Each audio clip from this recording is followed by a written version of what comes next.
무사히 신종 코로나 바이러스 때문에 많은 사람들이 혹시나 너 때문에 혹시나 나도 이런 생각에 우리가 좀 불안해하고 있습니다. 불안이 좀 심한 분들은 교회까지 나오는 것까지도 힘들어하는 분들이 계십니다. 전화를 해봤더니 목사님 당분간요. 그걸 또 나무랄 수가 없어요.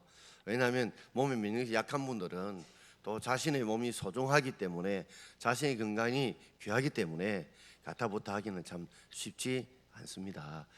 그렇지만 우리가 이런 두려움이 있다 보니까 여러 가지 좀 어려움도 생기게 되어집니다. 심지어 얼마 전에 우한에 있는 교민들이 한국에 왔을 때에 이곳에 머물지 말아야 된다 하고 한때 난리가 난 적이 있습니다. 데모한 적이 있습니다. 그러자 여론들이 좋아지지 않자 오는 날 환영합니다 하고 프랭카드를 붙인 적이 있는 거 여러분 아시죠? 같은 한국 사람인데 그분들이 어딘가는 거기에서 좀 치료를 받아야 되는데도 불구하고 혹시나 우리 지역이 혹시라도 어려움이 생길까 싶어서 이렇게 피하는 현상을 우리 님비 현상이라고 부릅니다. 필요성을 인정하는데 내 지역에는, 그리고 내 주위에는, 내 이웃에는, 내 동네는, 내 아파트는 안 된다는 것이죠. 우리가 화장장도 만들어야 되고 설계 소각장도 필요하고, 그죠? 또 이런저런 장애인 시설도 필요한데 이 시설이 돌아오게 되면 우리 동네 집값이 떨어진다, 우리 동네 분위기가 살펴진다 해서 필요성을 인정하는데 다른 사람, 다른 동네, 다른 곳에 해야 된다, 이런 현상들이 우리가 많이 벌어지고 있습니다. 자기 이기주의, 집단 이기주의, 지역 이기주의들이 점점 많이 있으면서 어려움들을 겪고 있죠. 이런 현상을 님비 현상이라고 부릅니다. 앞에 Not in the my backyard에서 앞에 글자를 따서 님비라고 부르죠. 그렇습니다. 그러다 보니까 우리 안에도 어떤 분들은 어디서 이상한데 중국에 갔다 외에 갔다 가까이 말라고 말해요. 여러 가지 이런 두려움을, 불안감에 떨고 있는 일들이 많이 있습니다. 인도에 여러분 잘 아시는 우화 중에 하나가 마술사가 보니까 쥐가 늘 고양이 앞에 혹시나 고양이를 만나서 잡아먹힐까 싶어서 두려움에 벌벌 떨고 있는 겁니다. 마술사가 쳐다보니까 너무 쥐가 안타까워서 그래 너가 뭘 만들면 좋겠니 하니까 나도 고양이 좀 만들면 좋겠다 해서 마술로 고양이를 만들었습니다. 고양이가 만들어졌습니다. 괜찮을 줄 알았는데 좀 있다 보니까 또 막 벌벌 떨려. 개 때문에, 덩치 큰 개 때문에 겁을 내는 거예요. 이 마술사가 보고 그러면 어떻게 하면 좋겠니? 개로 만들어주면 좋겠다. 그럼 개 되라. 개가 됐어요. 그래 개가 되면 이제 괜찮을 줄 알았더니 그 인도 마을 주위에 호랑이들이 많은 거예요. 그러니까 늘 호랑이 때문에 벌벌 떠는 거죠. 그래서 제발 부탁인데 한번 더 이 백수의 왕인 호랑이로 만들어주면 좋겠다. 호랑이 만들어줬어요. 만들어줬더니 이제 괜찮을 줄 알았는데 또 벌벌 떠는 거예요. 뭘 때문에 떠느냐 하니까 사냥꾼의 이 총과살 때문에 벌벌 떠는 거예요. 그래서 마술사가 그랬대요. 니는 할 수 없다. 쥐새끼다. 쥐새끼로 돌아가라. 여러분, 우리가 본질적으로 겁이 많고 두려움이 많은 분들이 계십니다. 조심이 지나쳐서 그것이 불안감이나 두려움이 되게 되면 이 두려움이 우리의 마음과 생각을 지배하게 되어지지요.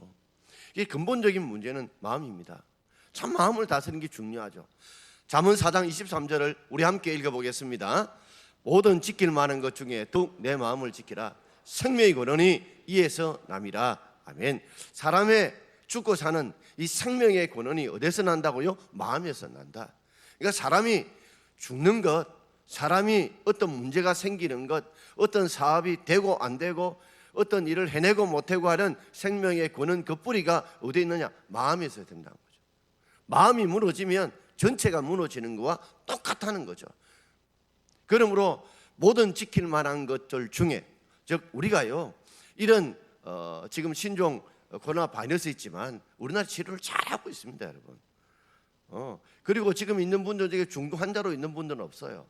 그럼에도 불구하고 우리가 조심해야 되거든요. 손도 깨끗하게 뽀득뽀득 씻어야 되고요. 그리고 마시고도 철저히 하고, 그리고 기침하면 어쨌든 큰 일소문을 가리든지 아니면 고개를 돌리든지 해서 남에게 피해를 주지 않고 해야 돼요. 그렇죠? 우리 잘 지킬 것은 지켜가야 합니다. 그러나 그 지킬 만한 것 중에 더욱더 더 지켜야 될 게 뭐냐? 그건 우리 마음을 지켜야 될 줄 믿습니다. 혹시나 이런 자꾸만 일어나지 않을 일들을 일어날 것처럼 생각하는 이런 마음의 두려움들, 마음에 자꾸만 이 고민들, 이런 것들이 여러분 자꾸만 부정적으로 흘러가다 보면 결국에는 부정적인 것으로 열매를 맺게 되어 있다는 것이죠. 그러므로 우리가 여러 가지 지켜야 될 수칙은 잘 지키지만, 그러나 그 마음만큼은 어떻게 지켜야 되느냐, 그런 두려움에서, 그런 고통에서 하나님이 지키신다, 하나님이 도우신다, 하나님이 함께하면 된다는 마음을 가지고 두려움의 시간들을, 염려의 시간을 기도의 시간으로 바꾸어 갈 수 있기를 바랍니다. 저는 이번 기회가 참 좋은 기회라고 생각합니다. 우리가 전염병 이겨보면서 이렇게 두려워 떨고 있는데 두려워만 떨지 마시고 우리가 지키시는 분이 하나님이다. 지키시는 분이 하나님이다. 우리의 육신도, 우리의 영혼도, 우리 자녀도, 우리 생업도, 우리 교회도, 우리 가족도 지킬 분은 하나님이라는 걸 여러분 믿습니까? 믿으신다면 우리가 그 하나님 앞에 지켜달라고 기도하고 매달리는 우리가 되기를 바랍니다. 기도를 하지 않고 하나님을 매달리지 않고 하나님을 두려워하지 않고 세상의 전염병을 이렇게 두려워한다면 하나님 보실 때 진짜 두려워할 사람이 누구냐? 정말 두려워할 자가 누구냐? 마치 구약의 이스라엘 백성들처럼 세상의 우상들을 두려워하고 세상의 우상들도 진짜 두려워야 될 하나님을 두려워하지 않는 그런 것과 다를 바가 없지 않느냐는 것이죠. 1930년도에 미국 대공황이 일어났습니다. 경제 문제로 큰 모든 사람이 근심과 두려움 속에서, 불안감 속에서 어찌할 바를 몰랄 때 그때 루즈벨트 대통령이 했던 말이 있습니다. 마음속에 들리지 않는 근원적인 소리를 들어야 된다. 마음속에 들리지 않는 근원적인 소리, 그게 뭐예요? 두려움의 소리예요. 우리를 힘들고 어렵게 만드는 이 두려움의 소리를 이겨내야 된다. 그걸 하기 위해서는 우리가 희망을 외쳐야 된다. 그리고 1933년도에 샌프란시스코의 골든 게이트 브릿지, 금문교를 만들기 시작했습니다. 저는 샌프란시스코 가본 적이 없지만 이 7대 미국 사람들의 불가사의 중에 하나가 이 금문교라고 합니다. 현숙으로 만들어진 데 이 큰 기둥을 중심해서 큰 줄로 어디에 묶어서 다리를 떠받치는 거죠. 길이가 2825m, 폭은 27m입니다. 약 3km, 그리고 폭은 약 30m 되는 거대한 다리입니다. 그런데 이 금문교를 만들 게 아니라 굉장히 어려움이 있대요. 이 다리바를 세워야 되는데 그 샌프란시스코 바닷가가 우둘푸둘하다는 겁니다. 그러니까 기초를 지금 여기까지 깎아낼 수도 없는 해안 지경 자체가 우둘투둘하기 때문에 다리를 제대로 세울 수 없는 지경이고, 알다시피 그쪽은 조수간만차가 심해서 뭔가를 세멘트를 붓고 뭘 붓어도 빨리 씻겨 나가는, 그죠? 물살이 센 곳이고, 혹시 여러분 샌프란시스코 보신 적 있습니까? 굉장히 짙은 어둠이 잘 깔리는 곳이 샌프란시스코입니다. 그러다 보니까 모든 사람들이 이건 할 수 없다. 그럼에도 이 대공사를 진행해서 경제공황을 풀기 위해서 1933년에 금문교 다리를 세우게 되죠. 그런데 거기서 높이가 중간에서 70m거든요. 위에서 밑으로 보면 양 높이로 한 23, 4층 높이입니다. 바람이 세게 불지요. 물살이 세게 치죠. 어떤 데는 짙은 안개가 끼리죠. 그러니까 공사하는 사람들이 공사한 지 얼마 되지 않아서 35명이나 그 바다에 빠져 죽은 것입니다. 설계도 잘 되었고 충분한 재정 지원도 있었지만 그만둬야 된다, 해야 된다 하다가 근본적인 두려움이 뭐냐 하니까 사람이 떨어질 것이라는 두려움이 있더라는 거죠. 그래서 그 밑에다가 안전망을 설치했대요. 이 사람들이 이제 떨어져도 그 안전망에 떨어지면 산다는 것 때문에 그 다음부터는 한 사람도 죽은 일이 없었답니다. 그리고 무려 4년이라는 짧은 기간에 길이 2825m, 폭 27m의 엄청난 그 당시에 세계에서 제일 긴 이 현수교가 만들어지게 되었다는 것입니다. 여러분, 우리 속에 우리가 할 수 있는 두려움을 이길 수 있다면 그걸 우리가 해야 됩니다. 마치 우리가 골든 브릿지에 그게 떨어질까 두려움이 있으니까 그물망을 침으로써 떨어져도 그 밑에서 떨어지면 산다는 거, 이게 준비되면 우리 충분히 견딜 수 있어요. 사람이 할 수 있는 것은 사람이 해야 된다는 말이죠. 그래서 우리가 두려움을 이겨낼 수 있는 마음을 지켜야 돼요. 그래서 아무리 힘들어도 여기에서 하면 괜찮다. 우리가 할 것, 우리가 지금 신종 코로나 바이러스 갔으면 손을 깨끗이 씻으면 이 균들이 다 날아간대요. 그리고 비말, 나르는 거품입니다. 이 말을 하게 되면 이 거품이 나른다, 비말이라고 그러잖아요. 그러니까 마스크를 하게 되면, 아무 마스크 하면 이 밖에 나가지 않으니까 마스크만 하면 되고, 그죠?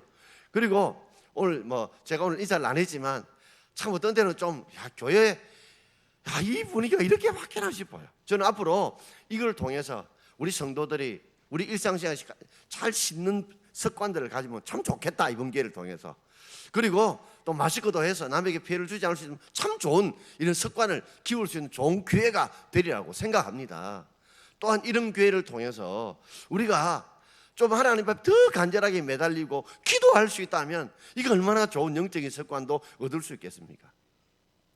근데 좀 안타까운 거는 사람이 악수도 하고 이래야 좀 친해지는데 목례만 하려니까 좀 아쉬운 점은 있지만 거리에 멀지 않아서 이 바이러스라는 게 15도 이상만 되어지면 죽는다고 그럽니다. 날씨만 따뜻해지면 어느 정도 잠잠해지리라고 봐요. 그래서 어떤 제가 악수를 하니까 먼저 손을 내미는데 어째 헤어지게. 그러니까 또 다른 분은 이렇게 앉아있게 또 눈치가 그래요. 누구하고는 악수하고 누구는 안 하고. 이래요. 참 어떤 데는 애매할 때가 있습니다, 여러분. 저 목사의 마음 중심은 절대 그렇지 않아요. 그래서 어떤 때는 오늘 인사를 안 하고 했는데, 여러분 우리가 항상 할 수 있는 한 최선을 다해야 돼요. 그러나 그럼에도 남아있는 우리 속에 우리를 흔드는 그런 두려움들이 있습니다. 그런 불안감들이 있어요. 자, 우리 시편 118편 8절을 읽겠습니다. 여호와는 내 편이시라. 내게 두려움이 없나니 사람이 내게 어찌할꼬. 여호와가 내 편이라면 내게 두려움이 없다. 하나님이 내 편이라면, 하나님이 지켜주시면 내게 두려움이 없다. 사람이 아무리 뭘 해도, 병균이 아무리 뭘 해도 하나님이 지켜주시면 된다. 이것이 바로 시편 118편 6절 말씀입니다. 여러분 우리의 삶에도 그렇습니다. 아무리 힘들고 어렵다 할지라도 하나님 우리 편에 되시면, 하나님 우리를 지켜주시면 우리가 이겨내고 견뎌내고 버텨내게 될 줄 믿습니다. 그래서 기도를 많이 하십시다. 이럴수록 우리가 지켜야 될 일은 잘 지켜야 돼. 하나님이 우리 편 되도록, 이 말을 바꾸면 우리가 하나님 편이 되도록 하나님 앞에 기도하면서 결국 우리의 영혼과 우리의 건강과 우리 자녀와 우리 생각을 지킬 분은 누구십니까? 우리 하나님인 줄 믿습니다. 여러분의 모든 사업도, 여러분의 자녀도 결국 지켜줄 건 우리 하나님이십니다. 그러므로 이번 기회에 더 하나님 앞에 기도 시간을 늘리고 때마다 우리가 기도를 많이 함으로 하나님 우리의 마음을 지킴으로 우리 마음이 흔들리지 않는 은혜가 있기를 주의 이름으로 축원합니다. 미국에 가면 링컨 기념관이 있습니다. 저도 한번 가본 적이 있습니다. 그 기념관에 들어가게 되면 링컨 상이 큰 상이 있고 그 지하에 링컨 기념관이 있습니다. 별로 크진 않아요. 그 가보면 링컨이 늘 읽었던 성경이 거기에 기록되어 있는데, 그거 보면 손때 묻은 것 중에 아주 많이 묻은 쪽이 시편이었고요. 시편 중에 늘 줄을 치면서 그가 외웠던 구절이 있는데 그것이 시편 34편 4절입니다. 자, 우리 마무리해서 읽겠습니다. 시편 34편 4절입니다. 내가 여호와께 간구하며 내게 응답하시고 내 모든 두려움에서 나를 건지셨도다. 아멘. 아무도 아브라함 링컨이 남북 전쟁, 동족끼리 이 노예 해방의 문제로 이 전쟁을 벌일 때에 남군도 미국 백성이고 북군도 미국 백성입니다. 결국에는 노예 해방이라는 큰 뜻을 가지고 전쟁을 치렀지만 미국 백성들이 남쪽의 백성이 죽든지 북쪽의 백성이 죽든지 죽거나 상처당하고 그리고 가족들 간의 갈등과 아픔과 고통이 있는 걸 알고 이것 때문에 얼마나 두렵고 두려운지 모릅니다. 그럴 때 늘 외웠고 기도했던 시편이 이 시편 34편 4절이죠. 내가 여호와께 간구하며 내게 응답하시고 내 모든 두려움에서 나를 건지셨도다.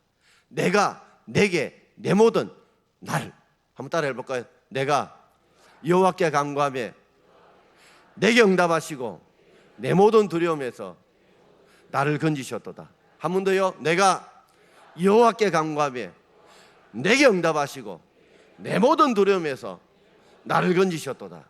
여러분 기도할 때 시편 34편 4절을 외우면서 내가 여호와께 간구하며 내게 응답하시고 내 모든 두려움에서 나를 건지셨도다. 이렇게 네 박자로 끊어서 힘을 줘서 하면 쉽게 에워질 줄 압니다. 결국에는 이렇게 기도할 때 하나님 내 모든 두려움에서 건지셨다는 시편 34편 이 말씀이 자신의 말씀이 되고 응답이 되었다는 것이죠. 자, 오늘 우리를 흔드는 여러 가지 두려움도 있습니다. 하나님께서 우리가 해야 될 것은 하고, 그저 특별히 마음을 지켜야 될 것 지키자면 특별히 마음을 지키되, 마음을 지킬 수 있는 가장 좋은 방법은 하나님이 지켜주셔야 될 줄 믿습니다. 내가 여호와께 간구하며 내게 응답하시고 내 모든 두려움에서 나를 건지셨도다. 기도하겠습니다.